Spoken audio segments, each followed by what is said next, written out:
Anyway, but it is very interesting to see the different sides react. And I'm just like, cool.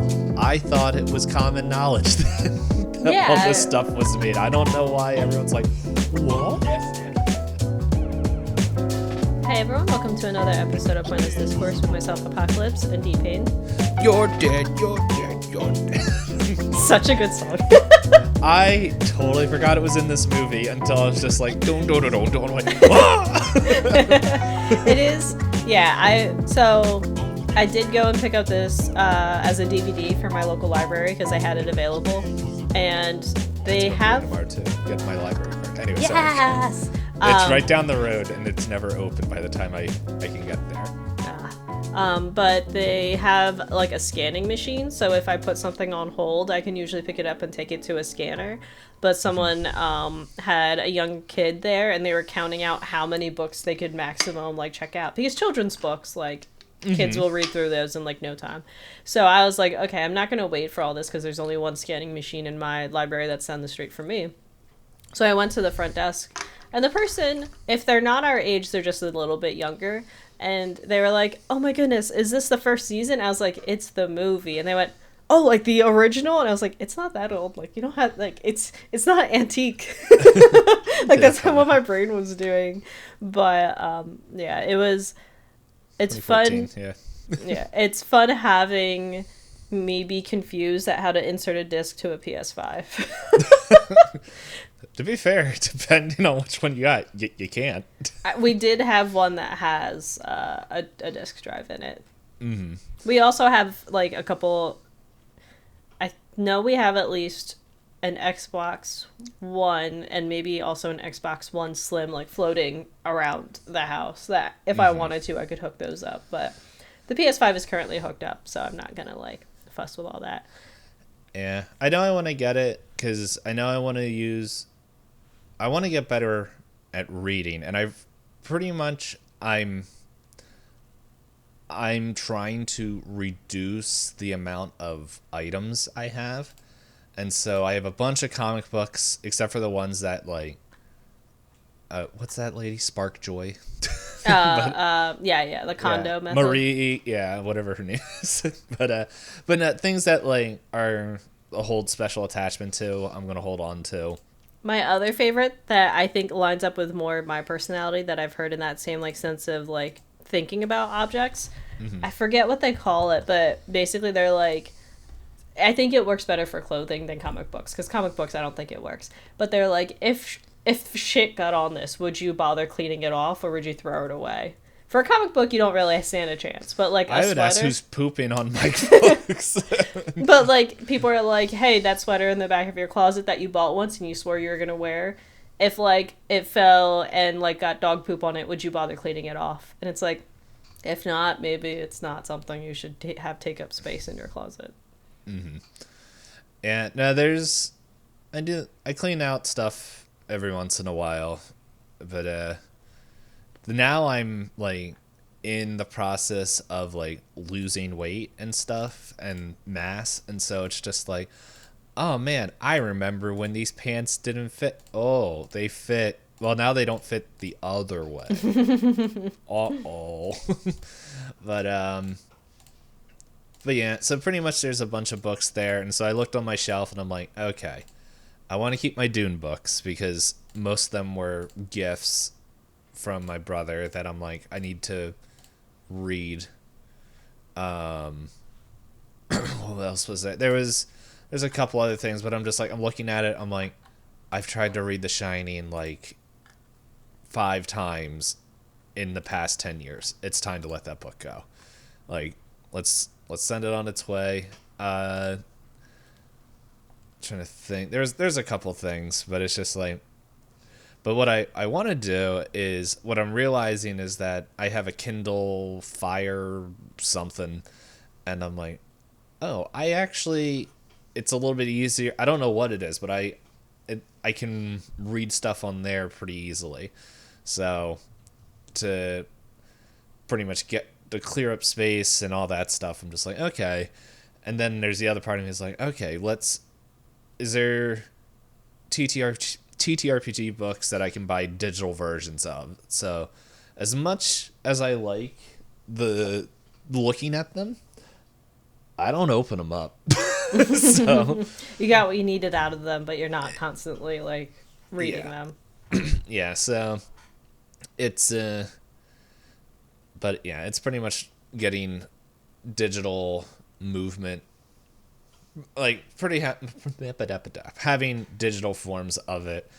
And I want to make sure, like, okay, can I have that digital form that I can like download onto my computer and upload, because I constantly hear that how corporations be doing their corporation stuff.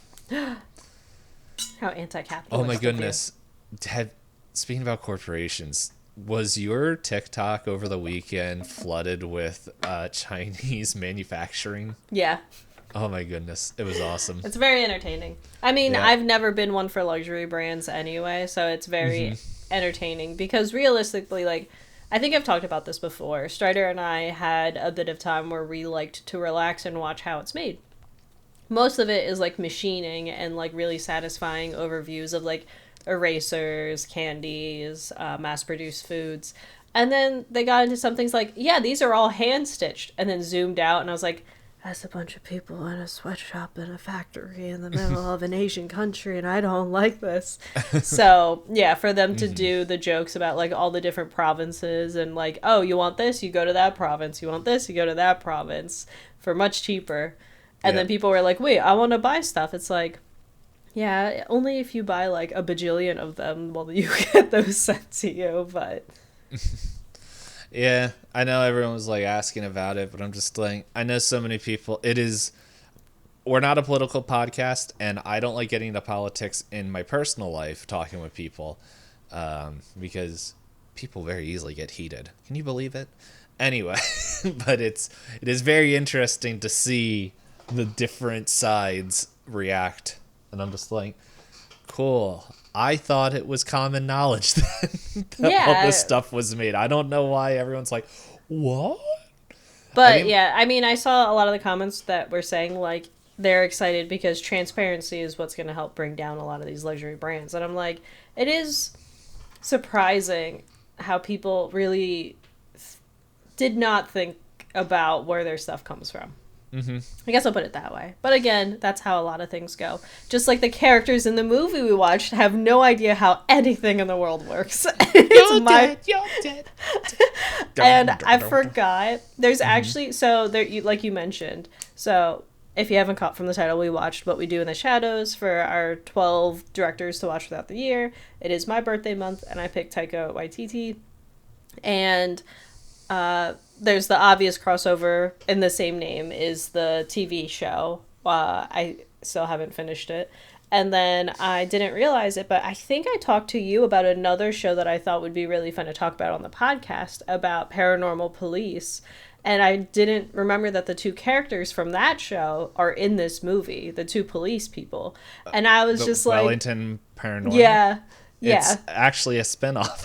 No, but I've watched Wellington Paranormal, not realizing it, and Strider was like, I paused the movie, I said, Strider, it's Minogue, and he was like, yeah, didn't we know this? I was like, I didn't remember. But I do love them as, like, individual characters, but I'm still sad the Swearwolves don't have their own spinoff. It's been talked about for a while, but... Mm-hmm. Well, yeah, I guess because he kind of... This came out in 2014, and since then, I feel like he's just been getting a bunch of opportunities. A lot of director jobs. Yeah, let's see. Let's see. So I'm looking on his IMDb. He has a bunch of shorts and TV shows. Actually, What We Do in the Shadows and Interviews with Some Vampires was a short back in 2005. I think I remember hearing about that. Which, yeah, Jermaine is in there. Stu is Stu. I think Taika is, yeah, pretty much. All of them are the same people, I think, because Deacon, Johnny, the guy who played Deacon, looks like he's playing Deacon in there. And then moving up there, he has his first movie, Eagle vs. Shark. I ordered these wrong. Boy was his first movie. Oopsies. It's all good. But then what was my first interaction with him, which I didn't even realize, was Flight of the Conchords. Mm-hmm. And then Boy, a couple things. What We Do in the Shadows, Hunt for the Wilder People, and then some Marvel stuff. Some of the What We Do in the Shadows TV show, and then Jojo Rabbit. He did some stuff for The Mandalorian, or did just one episode. There we go. It says that there. And then it looks like he does a lot of TV, and then Thor. Yeah, Our Flag Means Death is another big one. I watched the first season of that, and he also did his usual thing where he not only directed but also acted in it. Okay. Like Spike Lee. Oh, he had. Okay, you know what? I might be interested in seeing his take on a Star Wars. I'm looking at because he has a Star Wars film apparently coming up. It's untitled. Okay. The In Call. Wait, is that what I think it is? Oh my goodness, I have this comic. So the In Call, or the In Cal, I don't know how you pronounce it. It is this comic from, I think, like early 90s, 80s. It's a French comic. Let's see if I can find it. Yeah, 1980 to 2014. Okay, so that's gone on for a while. It came out in 1988. There we go. And then that has the final things there. This pretty much, the guy who wrote this, Jurowski, I think that's how you pronounce his name. There's a documentary out, where pretty much he was going to direct. He written and wanted to direct, this Dune movie that was like, it was insane, like just everything he wanted to put into it, and pretty much like he had like the Dalai Lama in there. He had like all these like people just signed up, ready to go. He just needed the thumbs up from the producers, and then they ended up giving the thumbs up to the guy who did the movie in the 80s. But he did, like, people looking at it, there's just like a lot of the stuff, it's just like it wasn't really Dune at that point. It was kind of its own thing, and he took a lot of those concepts and put it in Call and stuff, which I actually have on the shelf. That's not what we're talking about, but yeah, I was like, oh, that, from what I've seen of him, of Taika, that's his directorial style should fit well, which is probably a good way, since we didn't do it for Wilson yet, because all the things were just like, man. Yeah, there was a bunch of stuff I was reading on, well, I guess if this is anyone's first time joining in on this thing, when we start off a series, we try to do a little bit of looking into to see what his directorial style is, to see if we can spot it. And I lost the article. But let's see, can I find it real quick? I think it was, I'm going to blind myself here. There we go. There we go. I found the article. Yeah, so his film style, I think, just this one paragraph that's in this kind of little thing, where like pretty much it talks about like nature has like special place in his works, as they're like portrayed as like powerful and beautiful. Also, it's combined with like the culture, and because I think I read in here he's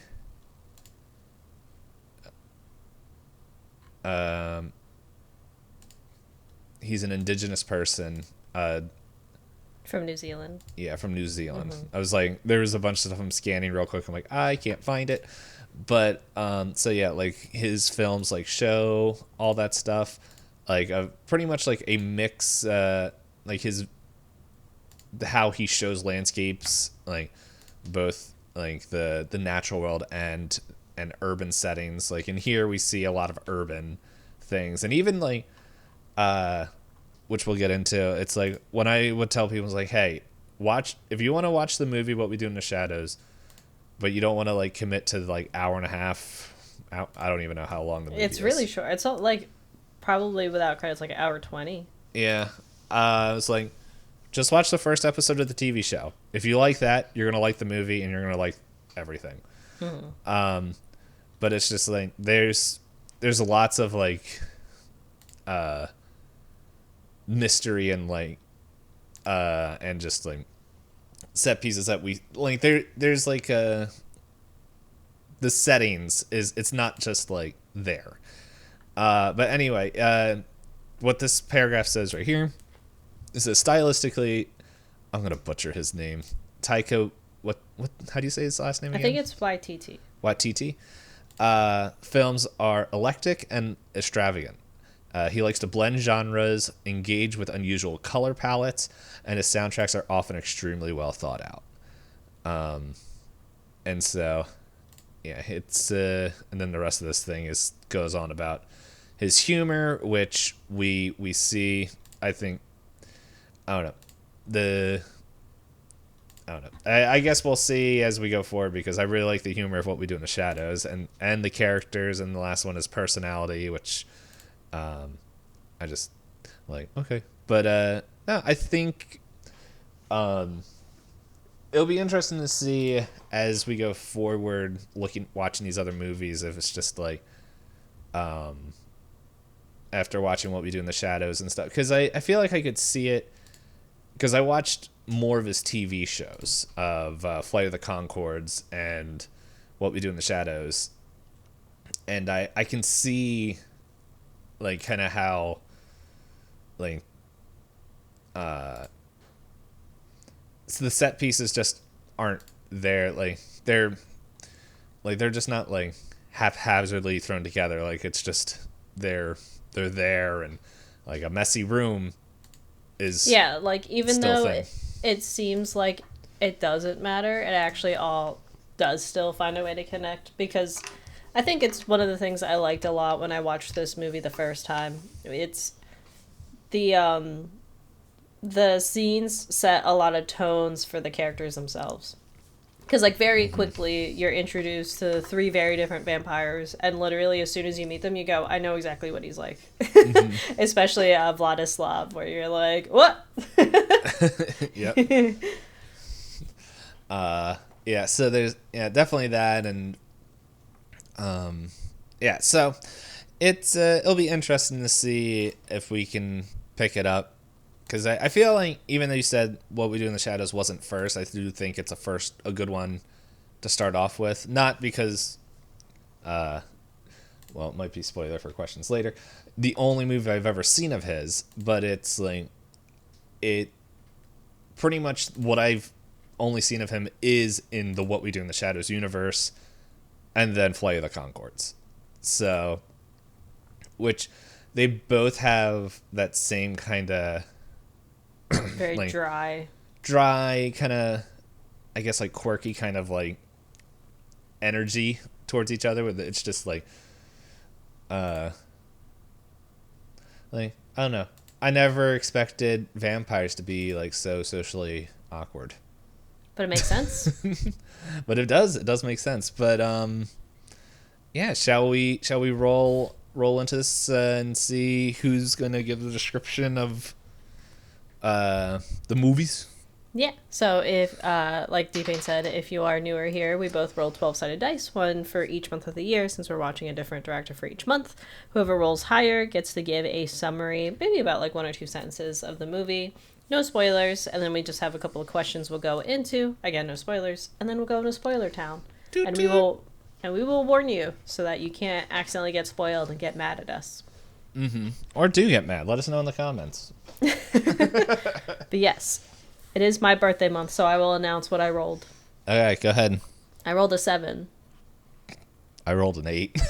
Oh, it's finally your time. You're going to take all the Yes. episodes. Except for the last one. We'll see.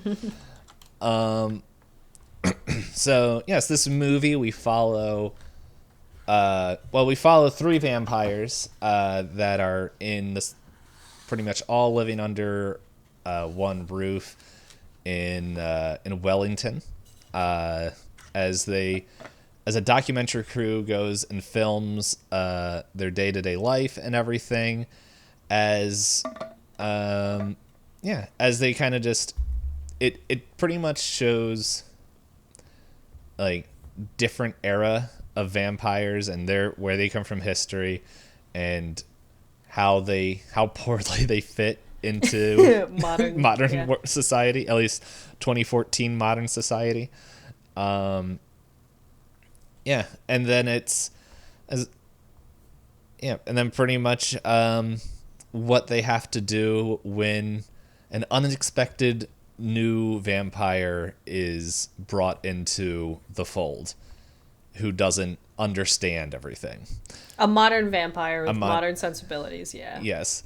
So, and yeah, it's I don't know, this movie, yeah, it's just like, the movie's more like just a whole bunch of jokes on vampires, but it's like, supernatural stuff. It's very much making fun of a lot of like tropes that have built up over the years.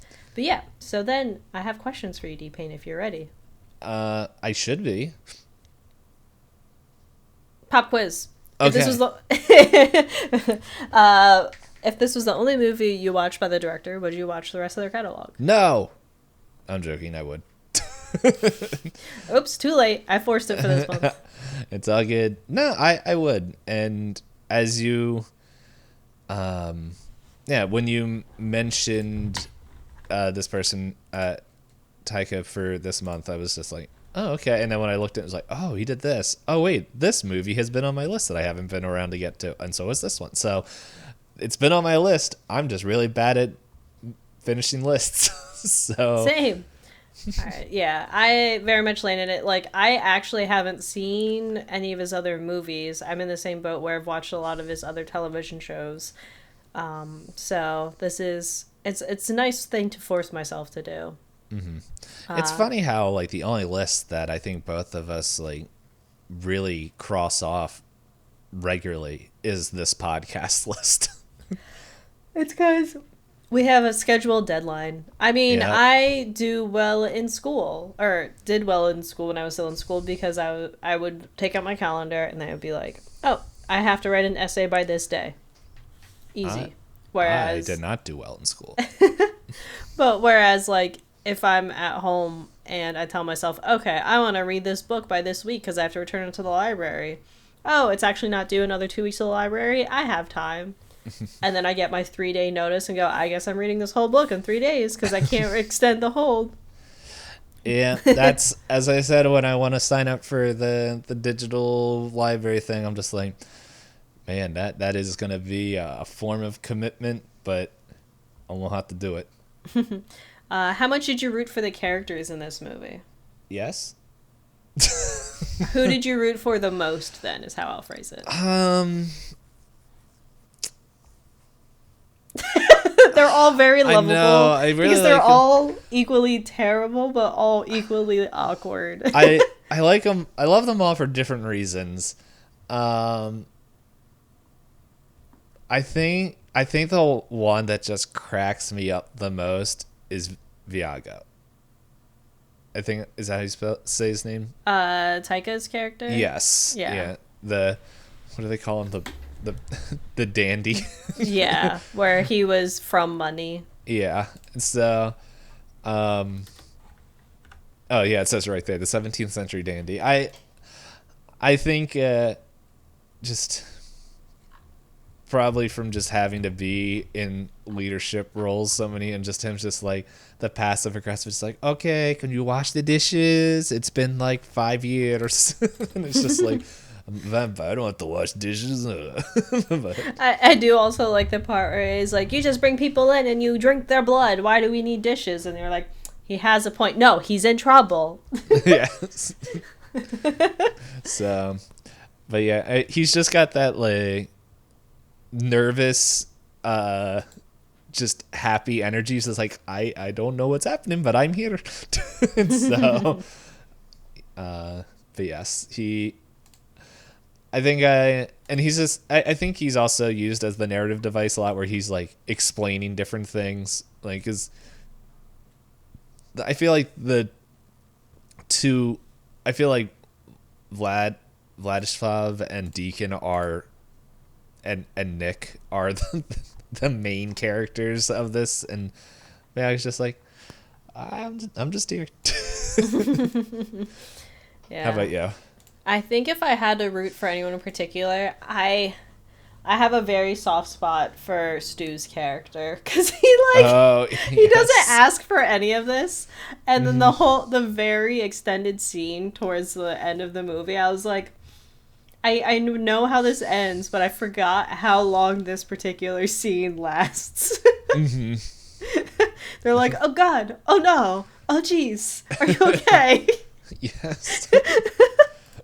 But I also secretly root for the police people in this. Because they're so oblivious. The scene where they have the dog and go, look what you've done. I'm like, it's Yes. just a border collie. And the dog's just like, oh no. It's like, what is this? And they're like, they just seen this place doesn't have any smoke alarms. Smoke detectors. Smoke detector. They're like, oh, this is flammable, and you have it over a heat source. And they're like, should we do something about this? We need to get more safety tips before we can. Is that so? Since you watched the spin-off or episodes, is that's pretty much what the TV show is? Them just like So, yeah, them being... So, I think they have a boss who is like, I'm starting a paranormal society because weird stuff keeps happening. We need to figure out what it is. And they send those two. And they're both skeptics. Like, it's... Like, you know how X-Files, you have the skeptic and you have the believer? Mm-hmm. Except they're both skeptics. So they go in and they go, that man looks ill. Yeah, he looks literally green. And then, like, the guy will start vomiting out. And they're like, I think he has a stomach bug. Don't get close. And it's like, no, this is supernatural, guys. Like, how did you two get put on the paranormal force? So I didn't realize there's 4 seasons. Well, to be fair, I didn't realize it existed, but there's 4 seasons. yeah, I think I watched... Yeah, I don't remember how much of it I watched. Well, I don't have the streaming services to watch it. So I'm like, well, so much for that. Yeah, but it is filmed in a similar like mockumentary style to this, so it's very fun. Mm-hmm. But all right, so then follow-up question: what grade would you give the plot of this movie?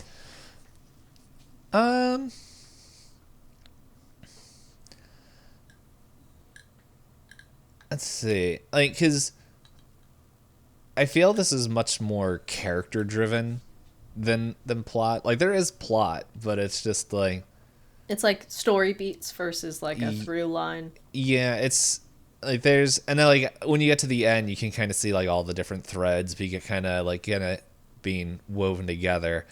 But I feel like at least this movie, like, I think it's just a whole vibe that you're just like there, just like watching.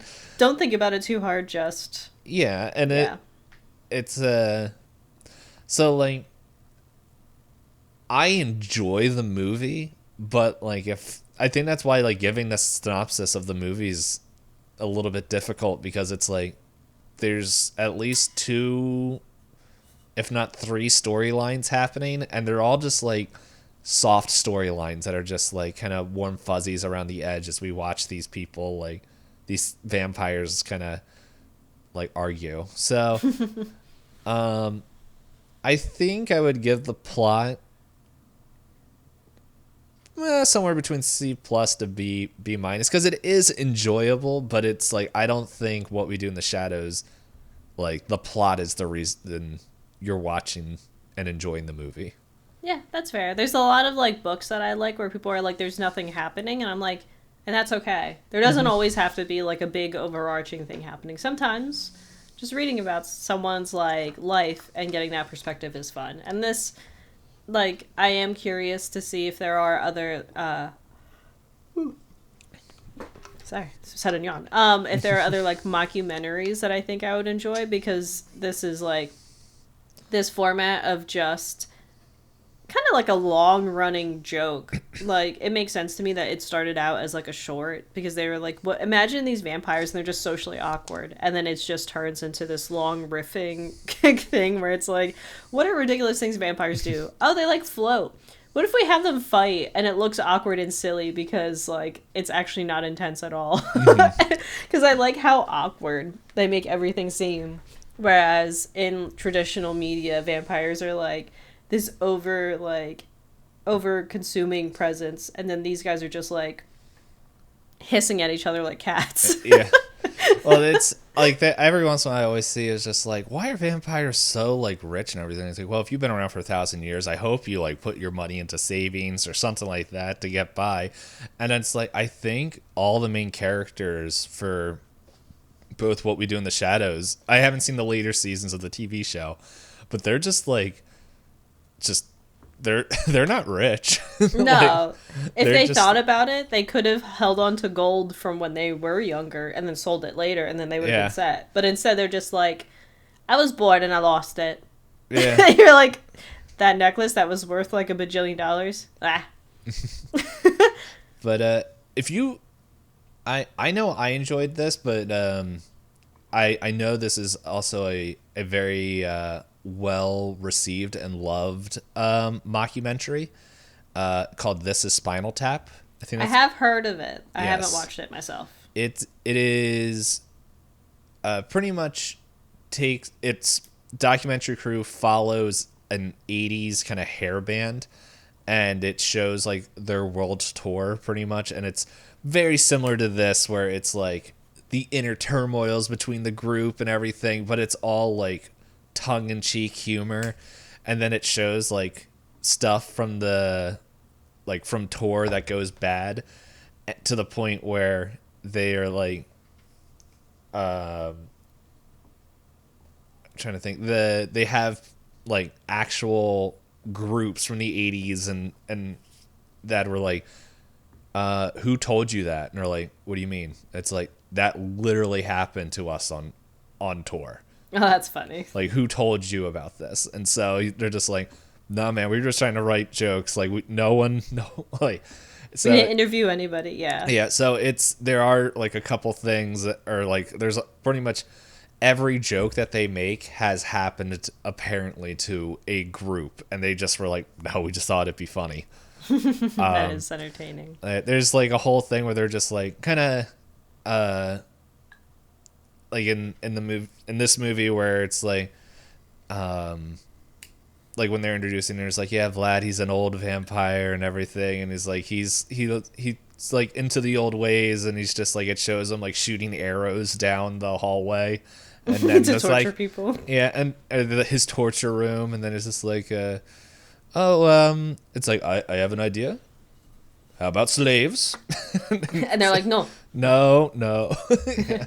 But So it has that, but in Spinal Tap there's a whole scene where they're like, yeah, someone had this dumb idea, and then the bass player gets stuck in this like chamber, and they have to come out with like a grinder, and they're just like in the middle of the show, just everyone's looking over at him as sparks are flying out, and he's just stuck and to catch it on fire and everything, and they're just like, this is a really dumb idea. So it's kind of got the same sense of humor. Yeah, so I guess, overall I'll give the plot. I think personally I would give it a B-, because when it is there, it's like, even though it's like more like a bunch of tiny little plots, all of it does fit into the context of the story pretty well. It's not life-changing, but it does, it does it in a way that lends itself to the format. Because it would be weird if this had like a massive, like, huge stakes plot in the middle of it, and then you have these vampires just puttering around. But yeah, so then final question, how likely would you recommend this movie to others? I have recommended this movie to so many people. Yeah. So it's like, ever since I watched it back in 2016, I was like, I would always tell people. And then once somebody has told me that they watched it, it was like, I forget what movie it's from. It's like, oh, Step Brothers. Like, wait, you like this? Did we just become best friends? So, yeah. So, I do, and I will. And continue. It still holds up on a rewatch. Yeah, I would definitely recommend this again. I think some things were better jokes in the show because of the format. Yes. But I do think it still captures a lot of, like, the same things. Because, like, I do think some of the show is longer-winded than it needed to be. Like, I feel like maybe it went on, like, an extra season or two that maybe it didn't need to. Or at least there's, like, a season that I was like, this is a weird concept. I don't really care about what's happening this season. But, like, the build-up and the time with Guillermo is a better plot than it is with Jackie. Because Jackie isn't... You don't get a chance to see if Jackie's likable. But in any case, we'll get into it because those are the final questions, and I think it's time for Spoiler Town. Correct. I am starting the timer. If you don't want spoilers from a movie that is 11 years old in a couple months, well, this is your sign to skedaddle because I'm starting the timer in 3, 2, 1. Choo-choo. Brain just forgot what I was about to say. Yeah. So, what I guess what was some of your favorite favorite scenes of the movie on this rewatch? Definitely the part with Stu. Like the whole sequence of Stu being at the party. Well, okay. Oh yeah.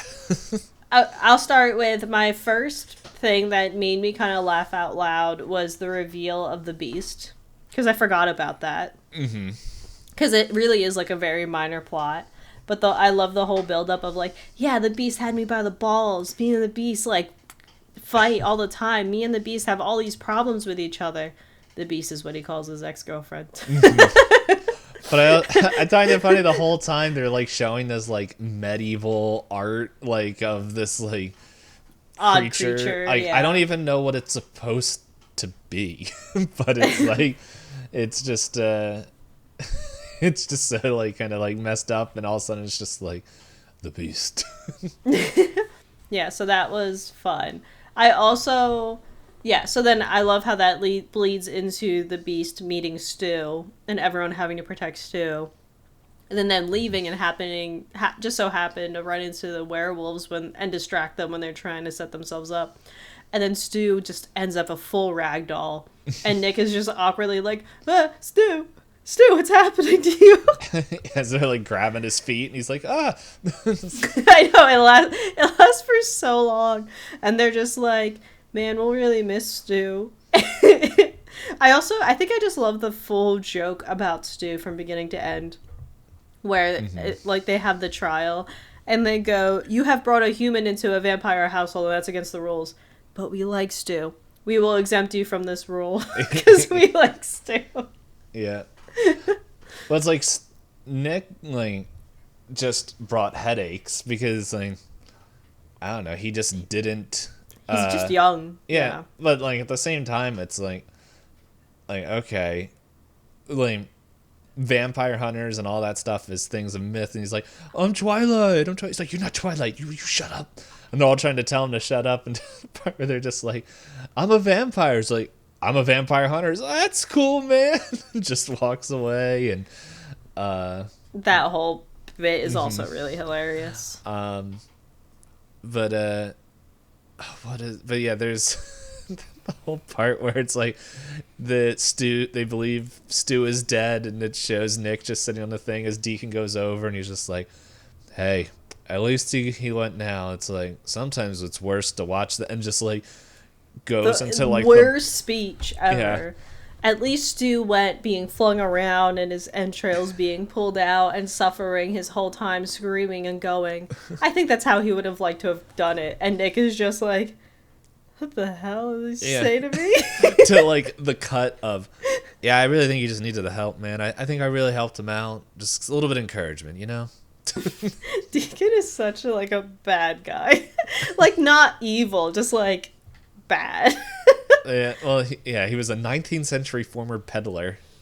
So, And then he ended up being a terrible person during World War II. yeah, I completely I forgot about that. that. Yeah. There's like a couple things I'm like, I completely forgot about that part. Was he's just like, yes, there was a Nazi vampire. That's what I was. And he's just like, yeah, so yeah, at the end of that, being a Nazi wasn't great. And neither was Nazi vampire, even worse. It just cuts to him, just like them holding a crucifix. He's like, ah! Oh, man. So, No, but I also appreciate that all of them were like such different characters. But yeah, before we go off on full tangents, what was like your favorite scene or scenes? let's see. It's just like so many little things that I enjoy. Like the definitely when the cops come in, that whole part's funny. But like that whole like set is just funny, where it's just they wake up and it's just like the fire, and they're just like, and Vlad's just like, I'm coming, and he just has like this like cup of water, and he's like, I didn't make it. It says Peter's just dead on the ground, and then they have to like reverse engineer like how'd he die, and to the trial, and they're just like, as you mentioned, it's like, no, we really like Stu, so we're gonna forgive you with all that. But I think the scene though that always comes back to me the most is the whole like when Jackie brings Nick and the other girl, I don't remember his name. Because Josephine or something like that. And it's like, oh, so virgin? And it's like, no. It's like, what are you talking about? And it's just like, we last knew each other when we were 12 years old. Yeah, I found the quote. It was like, oh yeah, you were a virgin when we were seeing each other. Yeah, I was 12. Yeah. But then it's just like that whole like thing where it's just, you know what's about to happen, and then it's just like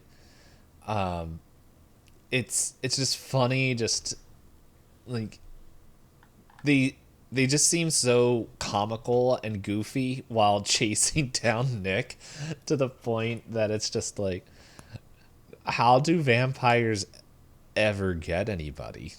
Well, clearly they just have to have Jackie. But I do Yeah. like this quote from like that scene as well, where clearly the documentary set up where they're asking him like, why do you drink blood from like people that are virgins?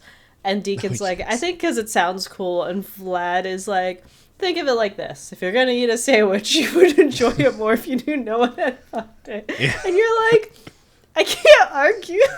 Can't argue with the logic. But yeah, so there's just like a ton of like little lines that are just funny, where it's just like, there's a lot of blood, where like Viaga's just like, there's a lot of blood, can you just like put down some it's like, what vampire puts down newspaper? He's like, some do. And then later it shows him like He's trying. he's putting down the newspaper, and he's just like, ah. I hit the jugular, what, not the jugular, Whatever artery. yeah. Hit the artery. It's just He's sitting. I love the cut of him sitting with his like knees to his chest, just covered in blood, because he had the audacity to be like, "My favorite couch is covered in blood." Which one? The red couch? Yes. It's red now. yes. So The line that got me out of nowhere, because I wasn't anticipating it, is before they go to the party, and Vlad is upset that he's not the special guest and instead the Beast. He's on his computer.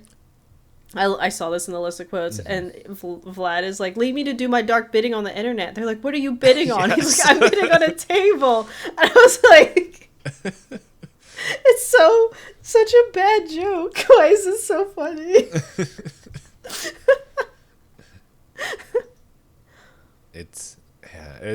There's just like, if I really hope the rest of his movies carry that same humor.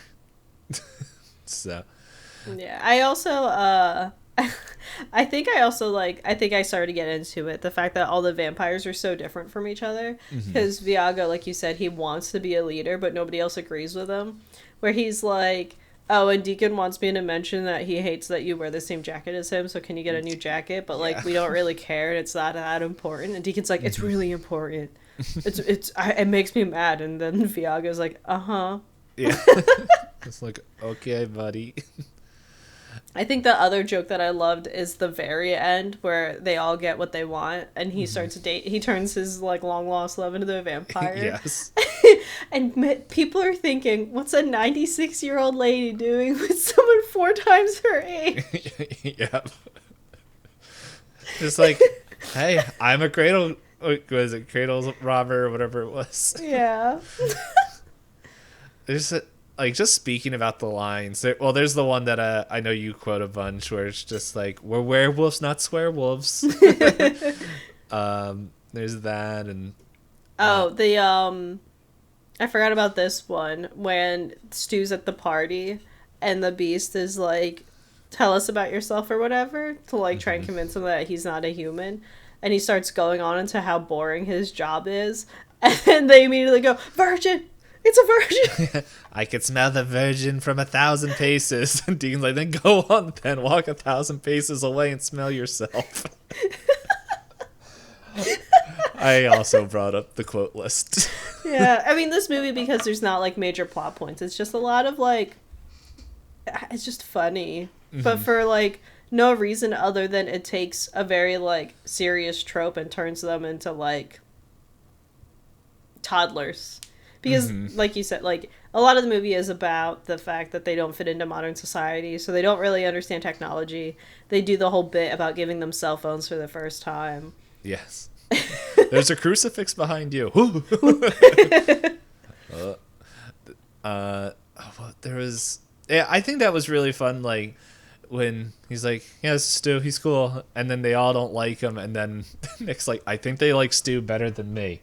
Because Stu's, like, bringing the internet in and just getting them, like, all hooked up to all there, where it's... But I do think it's interesting... Not interesting. I thought it was, like, a sweet moment when they're all like, can we see a sunrise?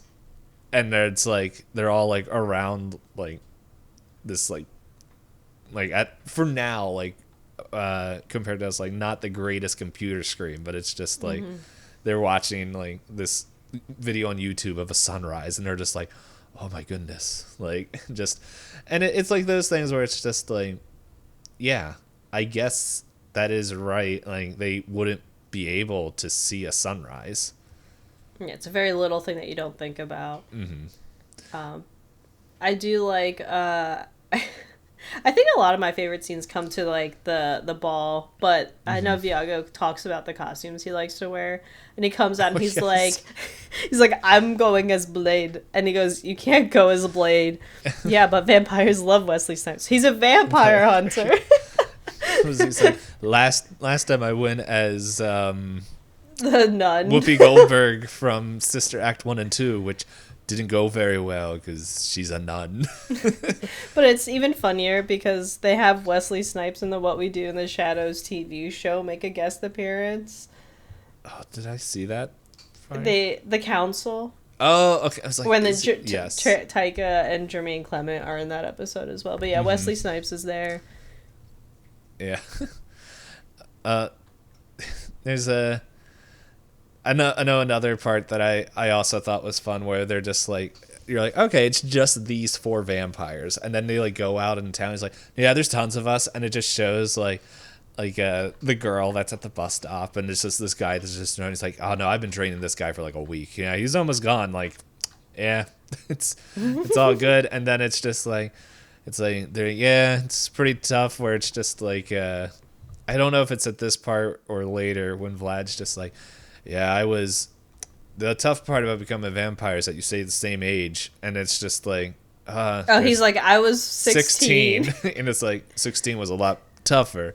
But then it's like you see the twin 12-year-old girls. They're just like, what are you out hunting? It's like, yeah, what? And I have the line of her, what are you doing tonight? Going to kill some perverts? Yeah, we're meeting a pedophile. Cool. Yeah, like just the The society too is funny because they mention in the one invitation you have like the Wellington Vampire Society, which is who I assume they meet during that whole walking around the town. And then what is it? There's the Ghoul Society. There's the Zombie Society. That's all invited to the ball. Mm-hmm. Yeah, the one zombie, I love his little interview where he's like, I'm so tired of shambling. Like, how am I going to eat anything if I just keep, like, walking around? And then And the then the two zombies come up. zombies, it's like, guys, the arms, the arms. Less moaning, less moaning. Yeah, there's a lot of good lines from the ball. You cannot eat stew, and you cannot eat the camera guy. Maybe one camera guy. Maybe that one, Yeah, but not that one. And it's just like the quick cut to him as he's pointing to that camera. He's just like, oh. Panicking. And then the part at the very end with the swerewolves, and you just get the close up of the one Yeah. camera guy getting completely wrecked. Mm-hmm. There was that, and then even like when the policemen come in, like I know I'm jumping all around, but it's just there's another line that I enjoyed a lot that made me laugh. Where it's like I really hope those guys don't kill the police because it means more police will come, possibly even Christians, which is the last thing we need. You want in the vampire house.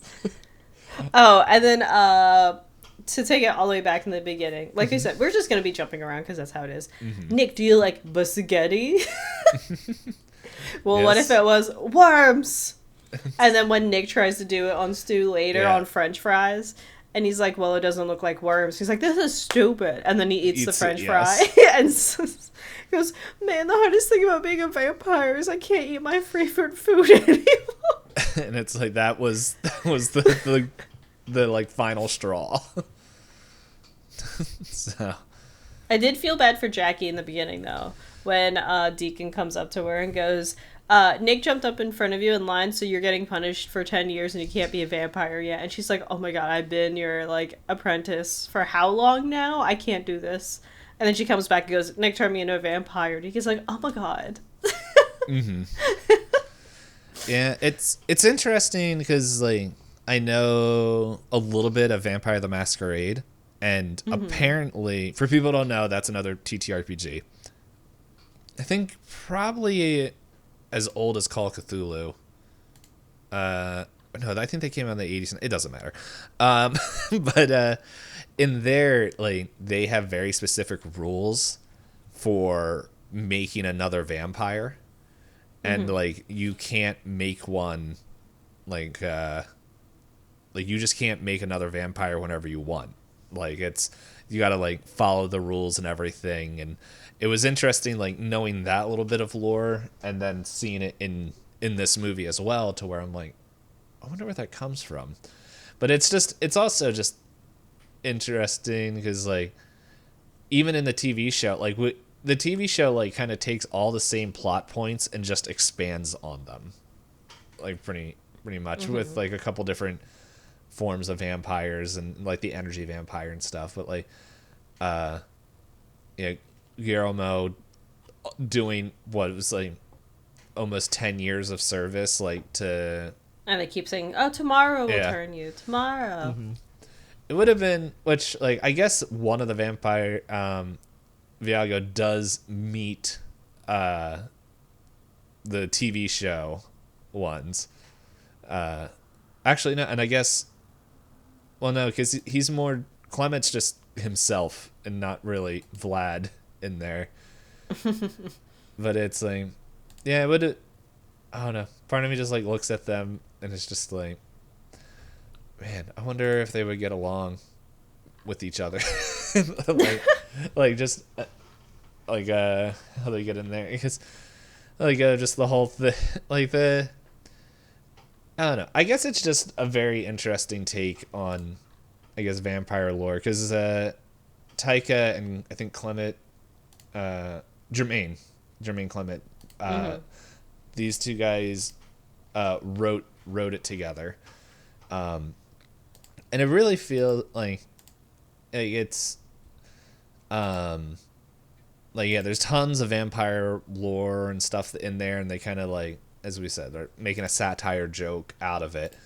But it is interesting because like when you look at it, like yeah, like as you were mentioning earlier, like Viago, you can see like what he's based off of those like very like pretty much like what every era of what vampire they're based off of is. Vlad is like kind of the very old school. Deacon is Lost Boys, if that's correct. Yeah, I mean, they also referenced, they said they Yeah, got the idea for the worms from, from Lost Boys. yeah, Viago is like your kind of your old like the aristocrat kind of a vampire, as Peter is just wow, I can't talk. The Nosferatu. Nosferatu, yeah. Yeah, and it's just seeing all like kind of just okay, let's take them out of their world and put them in here, and it's just like how like just just how they just keep bumbling along, and it's just like and even the show like the only like um the energy vampire, I'm blanking on his name, Colin like is pretty much like their stew, except he just does not get along with the other three because like he brings in all the technology for them. They just don't like to acknowledge that he exists. Yeah. And so but no, I think one of the things I did enjoy about this movie is because it would have been very easy just to be like, oh, let's just keep it vampire focused. But then they like also spin out, it's like, even if it's just like little bits and pieces of just like, there's the witches, there's the zombies, Demons, yeah, yeah. demons, there's the werewolves, and just like I think it's just it was fun to watch because it's like I could see like it because it's not them like I think the strength from this movie and kind of gives it almost I guess that like timeless kind of feature is that it's not like someone isn't one of the main vampires isn't trying to like undo their vampirism or being like they do have like the little bits and pieces like Riago is in love still with a human, but that's not like the main plot point.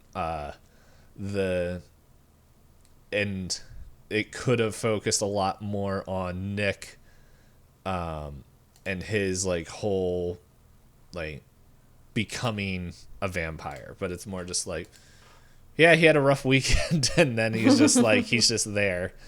But it's just I just think I think it's just fun that it's just like all the points that I guess like you would expect a story to focus on. It isn't. It's just more of these like bumbling dummies, just like who really do enjoy spending time with each other, and then just like life where they're just like, ugh, I hate you, blah blah blah, and it's just and then like the turnaround and all that stuff, but yeah, it's like I think the lack of a like a strong plot is what really helps this movie I guess be as enjoyable. Yeah, it really lets like the characters breathe and like us as viewers just soak it in rather than having to like play the whole like I would say like Ida Lupino was kind of like the opposite where like the hitchhiker you're like what's gonna happen, where's this going, what's gonna happen, even though you spend a lot of time with just the characters there's a lot of like stakes involved, so you're trying to think of like how the character's gonna get out of this, whereas what we do in the shadows you go how did they get into this? How did they manage to make it into this society? Because nobody seems to like them. They barely seem to like each other. Like, they like spending time with each other because it's lonely, but when they talk to each other, they're just, like, talking past each other some of the time. Yeah. Well, like, even, like, the people they talk to, like, everyone talks to them the same way. Like, like, And so it's just like, all four of them just like, and it The almost, outsiders to yeah. this outside But community. it sounds like Peter's the one that like, except for, Peter was turning all of the vampires, right? Because yeah. Well, he he turned turned Deacon and he Deacon. turned Nick. I don't know if he turned Vlad. Vlad is much older, so but he could have. I don't know because I'm looking through the Wikipedia and I don't know if it really, because I don't think it ever really says, because Vlad is a 12th century vampire, Viago is a 17th century one, and Viago is a 19th century. Um, and the Peter, they just say a reclusive ancient vampire who behaves like a feral animal. Yeah, I do love whenever they just go down there and go, here's your chicken. Yes. Yeah, but it is interesting because they do play up, kind of like this group dynamic, it plays up a lot better in a lot of ways with the show because you have a lot more time with the characters. Because even when they like get invited to group things, they go, oh, who invited these guys? Even though the main characters of the television series are like, we are the vampires that own Staten Island. And they're like, yeah, you can do that. Yeah, they're just like, okay. And then sometimes Mark Hamill shows up. That was a good set of episodes. I was looking through the trivia. Unless there was anything else you wanted to mention about this. No, yeah. I mean, like we said, it's not that the movie doesn't have a lot. It's one, a little bit shorter, and two, it's very much you have to be there. Yes. As much as we could like explain which scenes we like, unless like, yeah. So actually, I'm like clicking through and finding some other funny things in here. So these two kind of work together. Where Jermaine Clement and Taika Waititi wrote about 150 pages of the script, but apparently chose not to show a single person, both crew and cast, and would only describe in broad strokes what the scene was about, and pretty much like the beginning and the end point. And then they're just like, yeah, that way you guys can just like improv it. Which the first thing was like, there's apparently about 125 hours of footage that was shot that was mostly just improvising from the cast. That's fun. And then they edited that down into a 90-minute movie that took almost a year to do. Impressive. Yeah. So whenever this trivia was written, the directors, Clement and Waititi, both have considered of just making all the footage available online so the fans can make their own version. That'd be fun to see. And so, but then scrolling down here, because this was shot and filmed in New Zealand, so the building that was used as the vampire's house used to be Peter Jackson's office. The exterior shots of it, and then the hill where the vampires have to run in with the werewolves, is the same hill that they used in Lord of the Rings: Fellowship of the Ring when Frodo is running from the Black Rider and hiding in the roots of the tree. That's funny. Oh, I didn't know this. So the movie initially didn't do very well in New Zealand, so they actually canceled the bringing it to the U.S. I can't talk. Distribution. To the U.S. But then the directors were able to bring screenings to the U.S. after a successful Kickstarter fundraiser, where it eventually became the most pirated movie of the year.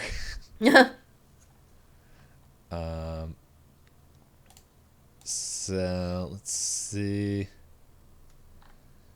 Oh, so in total it took 9 years to bring the film to screen. In the time it took to be made, the number of vampire films and TV shows dramatically increased, which worried the filmmakers. Let's see. Where's the spoiler ones? Scroll down. Yeah, let's click out the spoiler ones. Let's see. This is Ethel Robinson's debut. I don't know who that is. Oh, Robinson. Doesn't. I'm not seeing them in. Oh, the love interest for what's his name? You're probably wondering what this 96-year-old is doing with someone 4 times her age. Oh, okay. Yeah, I guess that makes sense with that name. Um. Alrighty. So let's see. Okay. So, let's see. So they lost a charred polystyrene skeleton / body during the shoot after throwing it in the harbor for the funeral scene, which did not end up in the film, and not realizing it was drifting away. Taika commented on the situation saying it was quite realistic looking, so we had to put a press release out saying that if anyone finds a charred body washed up on the beach, don't be alarmed, it's just a prop. But that kind of brings us to the end of our time. So, in short, I think we can both say with confidence that we both love this movie. Thumbs up.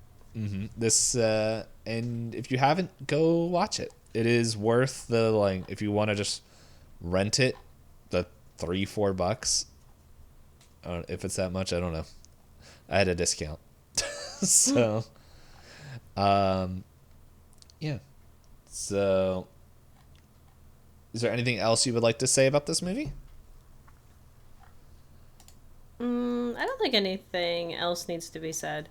Yeah, it's not deep. It's not thought-provoking, but it is a very fun time, and it'll make you chuckle. Yeah. I think this is good to watch alone and with groups. You'll have to pause a lot with groups, probably. So, with all that being said, do you want to tell them what we're watching? Oh my goodness, that was a bright spreadsheet.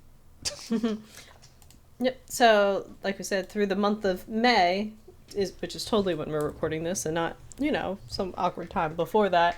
Next, we are watching Boy by Taika Waititi. Boy. Originally, we were trying to do this in order of release, but I just saw What We Do in the Shadows and said, oh, that can go first.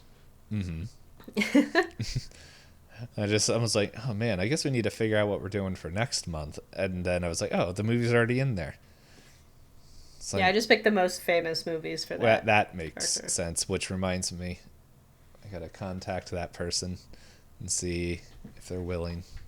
Spreadsheets. But yeah, so we will keep an eye out to see if the lovable characters are in future movies by this director.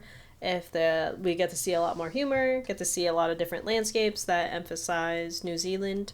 Like we said, What We Do in the Shadows is a very urban setting and things like that. So should be fun. And I saw the name of the gift that you sent me, and I can already hear the voice in my head. Boy. I never played any of that game. Nope, I don't got anything. So thank you everyone for watching, listening, and talk to you later. Doodles.